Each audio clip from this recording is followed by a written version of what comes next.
Hi, good morning. I'm Kelly from Soundcheck Entertainment, and here today we have JP Maurice from here in Vancouver, and he's going to give us a little bit of insight on what he's been up to.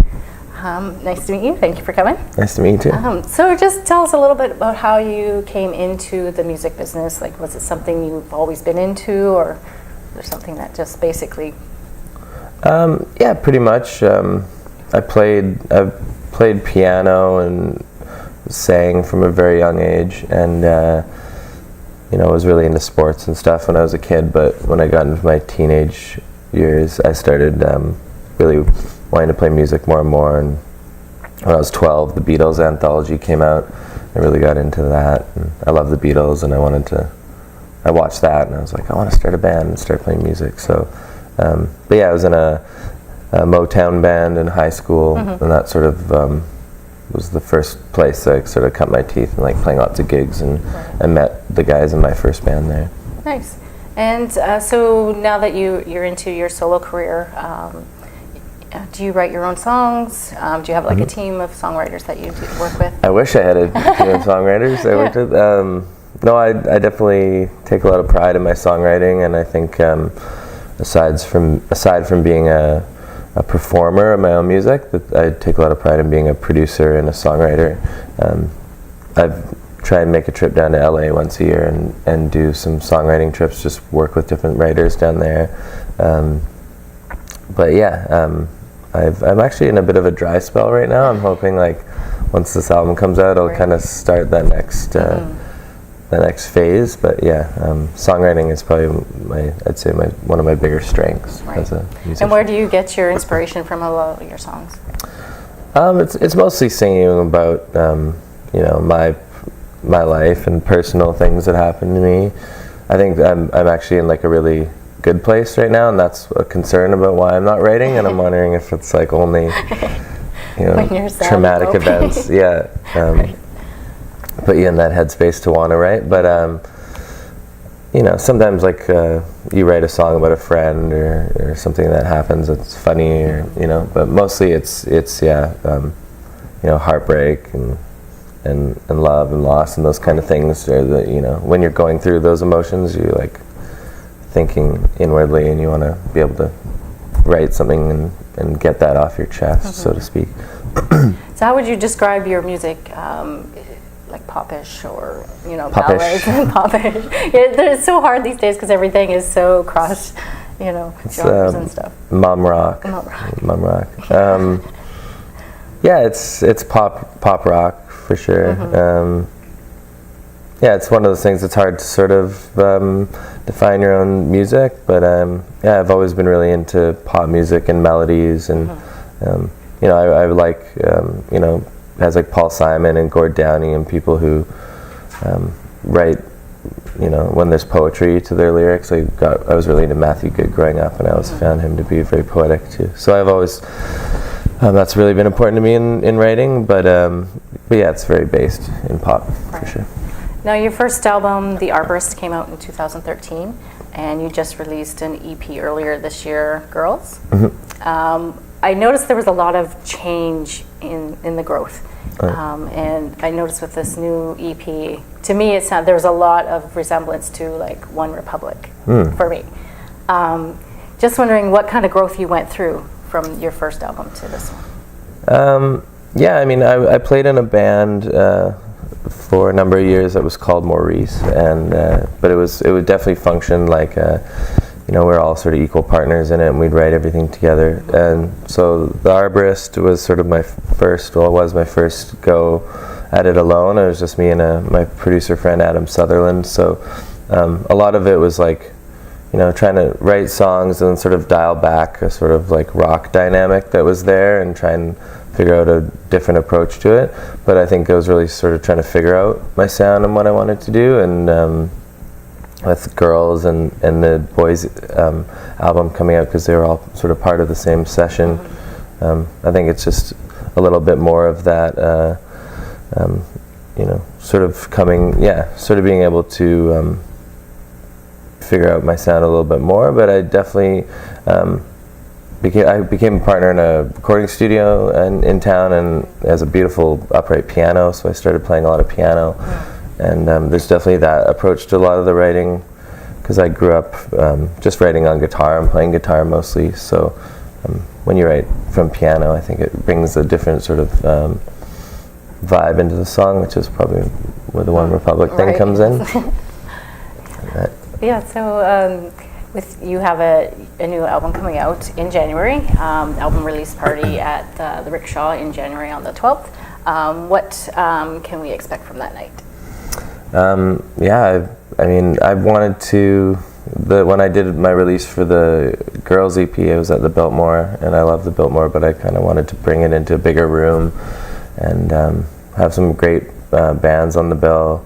Small Town Artillery and Leisure Club are both two guys, Jamie Smale and Tom Van Derzen, who are the lead guys from those bands, are really good friends of mine. And the Rickshaw is just a great room, and gonna have a big band, and yeah, it's gonna be fun. That sounds great. So maybe we can get you to play one of your new songs? Yeah, sure thing. Great.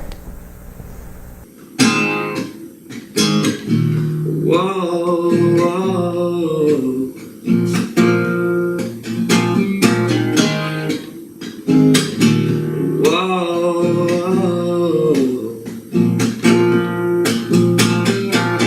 Rules may change, but not like stop and go, and there remains heads up wide awake for days. Ride the feelings, pass by the demons, traveling inside our thoughts. Maybe that's not saying much. Whoa, whoa. You've been crushed by the hands that draw you back. Better let it all play out. Never wait on anybody who needed love. Look what a nurture does, you pretty little thing. She never wait on anyone. Go, if you're getting up, then you give it up. It's time to give it up and go. Go, if you're getting up, then you give it up. It's time to give it up and go. You know the pain, won't hear you scream about it. Baby girl, don't talk so loud. There's more to life than what surrounds you. Ride the feelings, high as the ceiling. You pretty little thing, standing still, you're always leaving. Go, if you're getting up, then you give it up.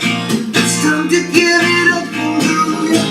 Go, if you're getting up, then you give it up.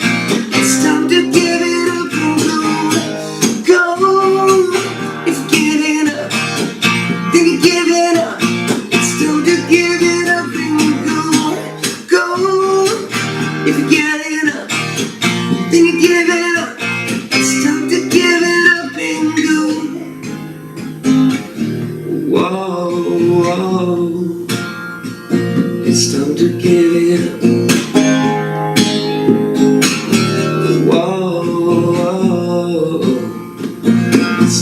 Give it up.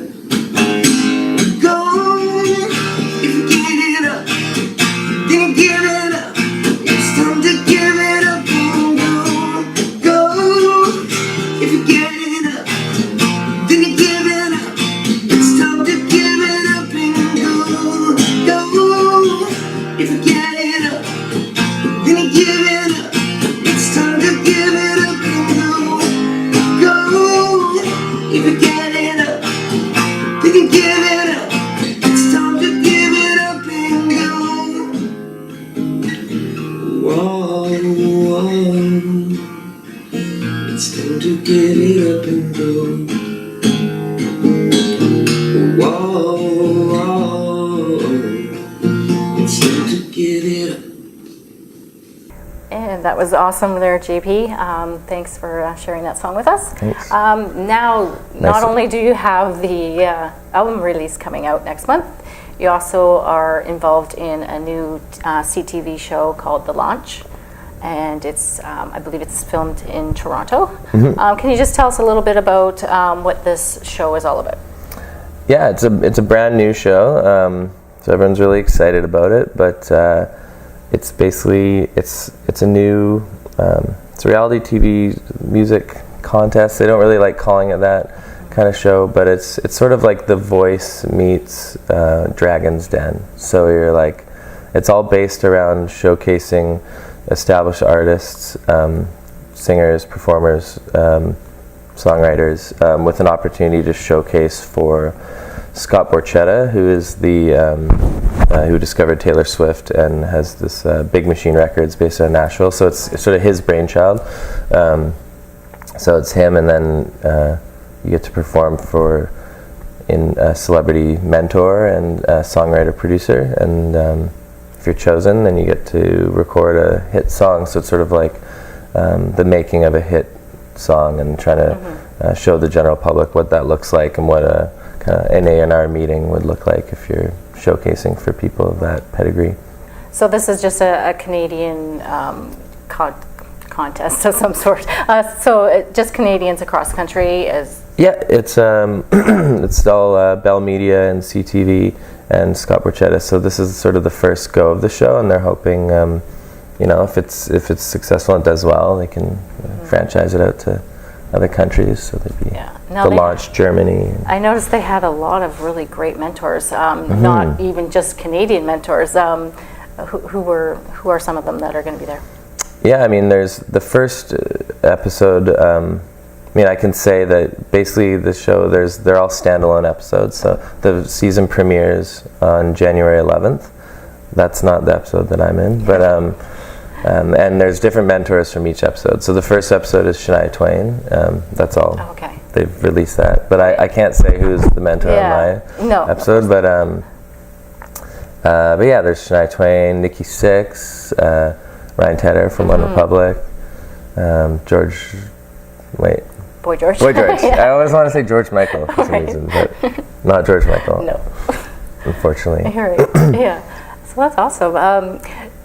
In speaking with the mentors and stuff, is there anybody that you would really love to collaborate with down the road? Yeah, I mean, there's so many. I try and write with even as many people as I can locally, like friends and peers that I look up to. All the mentors on that show are, it's once in a lifetime opportunity to get to play for people like that and get to collaborate with people like that. Like I said, I'm a big Beatles fan, so like if Paul McCartney called me up, I'd probably be pretty into that. But yeah, it was definitely, like I said, I can't say who my mentor was, but when you find out who it is and you go into that room and play for them, it's pretty nerve-wracking. Is there any place on your bucket list that you want to play at? I'd say Coachella main stage or Sasquatch Music Festival, probably. Sasquatch is just such a beautiful, the Gorge Amphitheater down in Washington is so beautiful, and that would just be a dream come true for sure. So after January, with your album release, will you be touring, or what do you think is going to be going on? I haven't made any major plans for touring. I'm going to be doing some shows in BC. I want to get out to Toronto for CMW and to play out there after the episode comes out. But right now I'm kind of just like want to put out the album and let the episode of the TV show come out, and just sort of kind of let see how things play out. I want to just keep writing right now, and I have such a wealth of material, so I want to start working on the next album right away. Sounds good. Well, you've been pretty busy and you got a lot going on, so thank you for taking the time and sitting with us and telling us all about what's happening with you. Thanks for having me out. You're welcome. Really appreciate it.